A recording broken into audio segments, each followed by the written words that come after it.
Nous allons commencer la période de questions avec Leslie Palinkas. Si vous voulez vous approcher à un des micros. Okay, well, Mr. Palinka, just go where there's a microphone.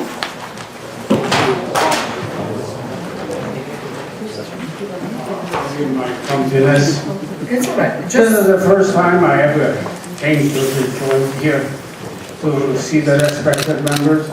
But my problem is that I live in Montfort-et-Thibault, and I was shocked to see that tremendous tax increase due to the fact that there was some infrastructure which existed before, and that particular section of the road from the north to the bridge is probably used by 5,000 or plus motorists per day.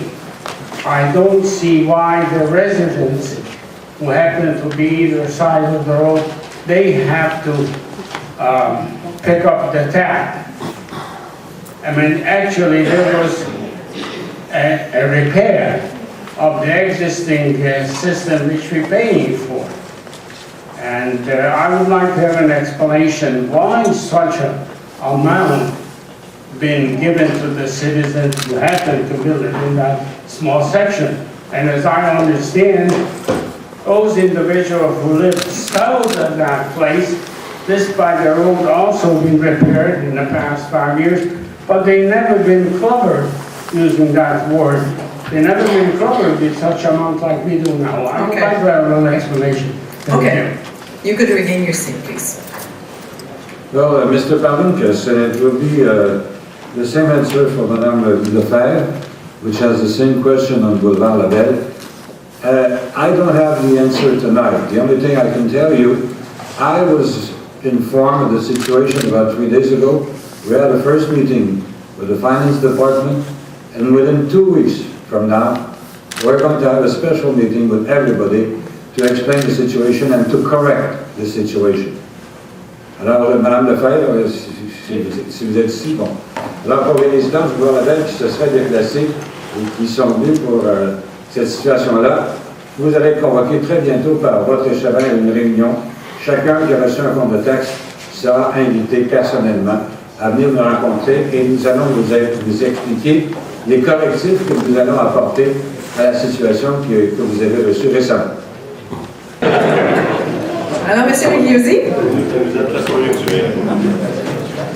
J'avais 3 questions, mais là, étant donné que j'étais à la fin, j'ai une question qui me reste. J'en aurais plus de monde, j'en ai plus partout. Moi, la vente des terrains m'intéresse très beaucoup, dans le fond, puis j'aurais quelques questions. Tantôt, j'ai entendu dire que les comités d'exécutifs n'ont fait aucune décision sur la vente des terrains. Je sais pas si c'est ça qui est dit mal, je veux juste m'assurer que c'est bien compris. Non, c'est pas ça. Non, c'est pas ça. Peut-être que vous pouvez l'expliquer tantôt. Mais voici ma seule question que j'ai. Quels sont les éléments que la Ville de Laval prend en considération pour décider de vendre un terrain autrement que par enchère ou soumission publique? Ça fait maintenant que vous confirmez que le comité exécutif n'a rien à faire avec les ventes de terrain. Comme j'ai entendu tantôt. Merci.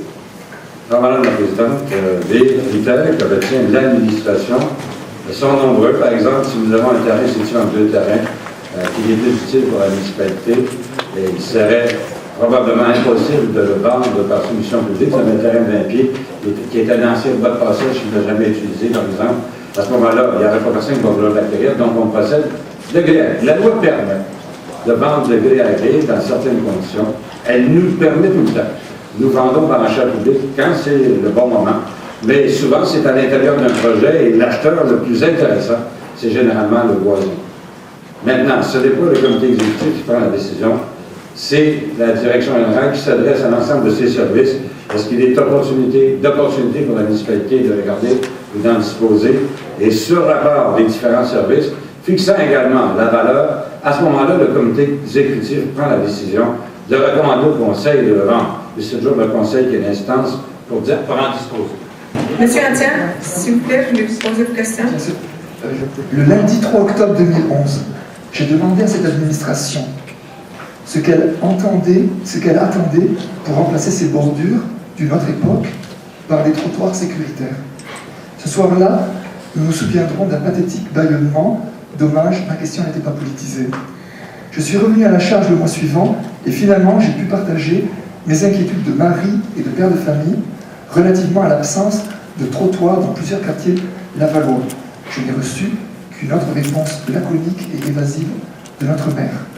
Malheureusement, le mois suivant, soit le lundi 5 décembre, pendant que nous étions réunis à cette même assemblée, une jeune femme se faisait happer par une voiture tout près d'ici, dans un secteur de Chomédé dépourvu de trottoir. Ça fait 3 mois et elle n'est toujours pas guérie de ses blessures.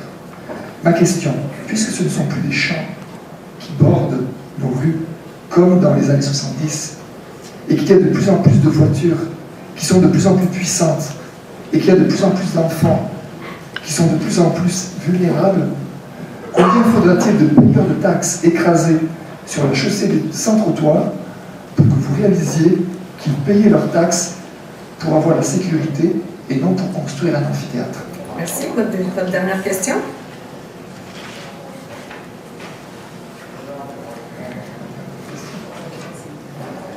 Sur le site web de l'Hôtel de Ville, dans le portail d'urgence sociale, nous lisons au dernier paragraphe, je cite, « Les interventions d'urgence sociale diminuent de manière significative le phénomène de l'itinérance, élément important dans la prévention de la criminalité. » Fin de citation. D'après une étude réalisée en 1998 par une sociologue montréalaise, 87% des itinérants ne sont pas criminalisés. Et pour la faible minorité qui le sont, c'est pour des raisons mineures comme flâner, dormir, consommer ou uriner sur la voie publique. C'est donc une légende urbaine d'associer itinérance et criminalité. En fait, l'étude nous apprend que, toute proportion gardée, les itinérants sont moins criminalisés que vous et moi et la population en général.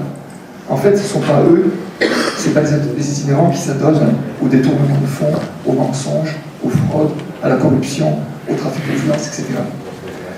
J'aimerais donc savoir, et c'est ma question, si le service des communications de cette ville entend corriger cette maladroite et fausse affirmation qui constitue un regrettable dérapage sur le mélange des genres entre l'itinérance et la criminalité. Cela démontre une faible connaissance de cette nouvelle réalité lavalloise, laquelle peut avoir comme effet pervers d'encourager le ressentiment de la population à l'égard des itinérants. Merci, monsieur Antier. Je vous en prie, je vous ai laissé ici un petit dossier que j'avais confié à votre huissier, Alors, monsieur... avec l'étude de la sociologue et un libellé que je vous suggère éventuellement, merci monsieur l'huissier, d'intégrer à la place de l'intitulé. Merci. Dans beaucoup de rues où il y a des bordures, c'est un choix qu'avaient fait les résidents de les avoir, et je n'ai pas reçu de pétition de ces gens-là de disant de modifier les bordures pour revenir à des trottoirs.